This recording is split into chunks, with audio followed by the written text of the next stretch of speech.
Sim, gente, este império não para de nos surpreender. Abubakar foi o quinto rei do Império do Mali. Ele chegou ao trono nos meados do século XII e recebeu o título de Mansa, que significa rei. Daí vem o nome Mansa Abubakar. Este homem reinava um dos maiores e mais ricos impérios do mundo.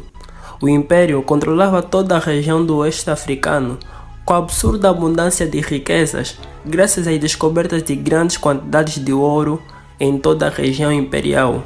No período de seu reinado, o império era um grande centro de excelência. Um exemplo foi a cidade de Timbuktu, onde se foi fundada uma das primeiras universidades do mundo, que recebia milhares de alunos em seus templos feitos de ouro. Na época deste rei, o Império do Mali era um centro de grande excelência do século XIII, quando esta mesma cidade, Timbuktu, tinha a segunda universidade mais antiga da época. Em Timbuktu, cursos como matemática, geografia, história, astronomia, química e estudos islâmicos floresceram. Mali também era um centro comercial, um lugar exato para encontrar qualquer um que fizesse o mundo girar. Mansa Abubakar sempre teve muitos desejos, mas o de explorar os mares era aquele que falava mais alto, chegando até o ponto de abandonar o seu império e se mandar em uma aventura sobre os mares. Cerca de 200 anos antes de Cristóvão Colombo chegar à América em 1492, no século XIV, mais precisamente no ano de 1311, Mansa Abubakar organizou uma frota com 200 navios para serem lançados ao Atlântico, para tentar descobrir o que está no seu fim, porque naquela época acreditava-se que o mundo acabava no final do Oceano Atlântico, mas Mansa Abubakar não acreditava nisso. Seu pensamento o dizia que o Oceano Atlântico deve parar, porque a população vive ao longo de suas margens, até porque o rio Níger começa e para. Abubakar também acreditava que poderia ser a raiz do mar de Meca. Então, Abubakar enviou 200 navios em busca de informações que perturbavam ele. Sua obrigação era cruzar o Atlântico a fim de descobrir o que havia além. Mas nesta saga, apenas um dos 200 navios voltou. Ao ver os outros navios desaparecendo no Mar Bravo, seu capitão afirmou ter decidido voltar para trás. Apesar da trágica primeira grande viagem sobre o Oceano Atlântico ser um falhanço, ele não desistiu. Abubakar não se convenceu com o testemunho do capitão e depois disso se intensificou ainda mais o seu desejo de descobrir o que havia do outro lado do oceano.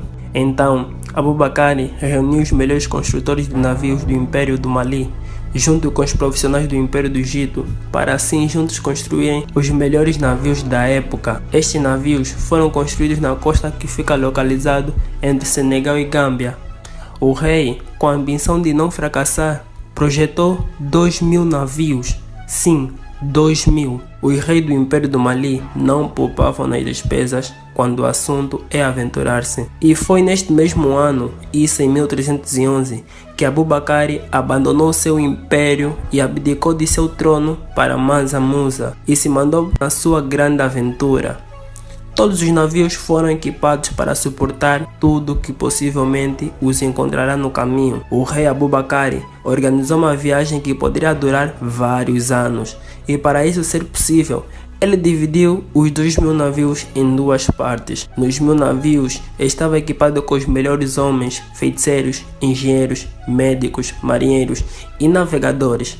Cada um dos navios foi anexado a um outro navio, que foram abastecidos com alimentos, remédios, gado, animais, frutas e bebidas, isso totalizando mais de 2.000 navios. Foi então que uma nova saga começou, mas desta vez foi um sucesso. Acredita-se que os navios do rei Mansa Abubakar II do Império do Mali já teriam chegado nas Américas, mais precisamente na região onde hoje fica a cidade do Recife, no Brasil. O desembarque em Recife teria acontecido no ano seguinte, em 1312. O próprio nome, Pernambuco, seria, segundo os historiadores, uma corruptela da expressão malinesa Bori Bambuque, que significa campos de ouro, e traços e influências da cultura do Império do Mali foram encontrados por todo o continente, na chegada dos espanhóis e portugueses, quase 2 séculos depois. Quais as reais provas de tudo isso? Bem, é um facto que a história de sucessão de Mansa Musa ao trono é verídica, pois, na época da peregrinação a Meca, Mansa Musa, ao chegar ao Egito, foi questionado como sucedeu ao trono. Mansa Musa, durante sua peregrinação, teria dito ao governante do Cairo, o sultão Mameleco Mohammed, o seguinte: o governante que me precedeu não acreditava que era impossível chegar até a extremidade do oceano que circunda a Terra, referindo-se ao Atlântico, e queria chegar até lá, no fim. E, obstinadamente, persistiu nesse projeto. Então, preparou 200 barcos repletos de homens, assim com vários outros cheios de ouro, água e comida o suficiente para vários anos. Ele ordenou ao chefe, almirante, para não retornar até que atingissem a extremidade do oceano, ou se ficassem sem as provisões levadas e a água. Eles partiram. A sua ausência se estendeu por um longo período e, por fim, apenas um barco retornou.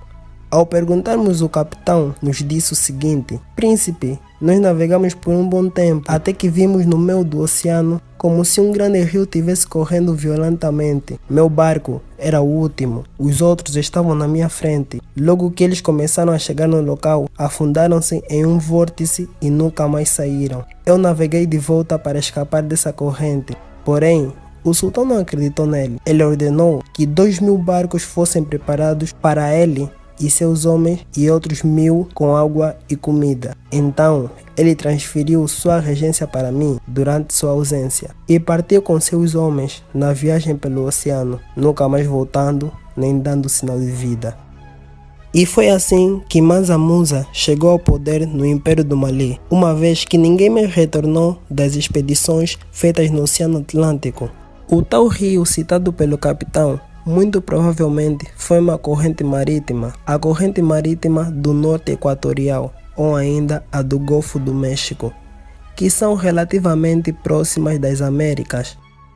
Muito provavelmente, os malineses fizeram contato no Brasil, a região mais próxima da África Ocidental, e essa região foi utilizada como uma base para suas explorações na América, viajando através dos rios e matas densas da América do Sul, até que chegassem na América Central. Foram analisadas várias inscrições encontradas no Brasil, no Peru e nos Estados Unidos que comprovam esta presença malinês nessas épocas, assim como outros achados linguísticos, culturais e arqueológicos que oferecem uma boa gama documental de evidências a respeito dos muçulmanos do Mali na América antes de Cristóvão Colombo.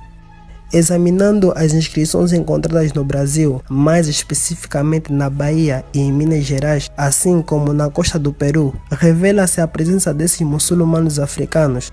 Tais inscrições foram tiradas de cidades antigas e de tabletes de pedra que foram originalmente escritos em Vai, uma língua mandinga, que era uma língua muito comum nos reinos africanos da época. Muitos desses vestígios da língua africana em pedras e demais materiais foram mais vistos pelas selvas, porém, grande parte destes sítios foram vistos pelos primeiros exploradores espanhóis ou pelos bandeirantes.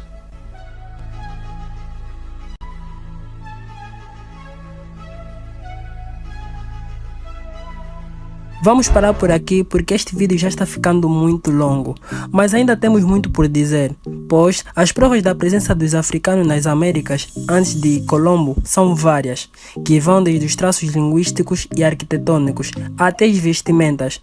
O próprio Cristóvão Colombo ficou surpreso ao encontrar os povos nativos a usarem vestimentas semelhantes a que os povos da África Ocidental usam. Mas este conteúdo poderia ficar para a parte 2. Isso se vocês curtirem muito esse vídeo, até porque ainda tenho muito por dizer a respeito e vos provar que o domínio marítimo não foi só um triunfo europeu.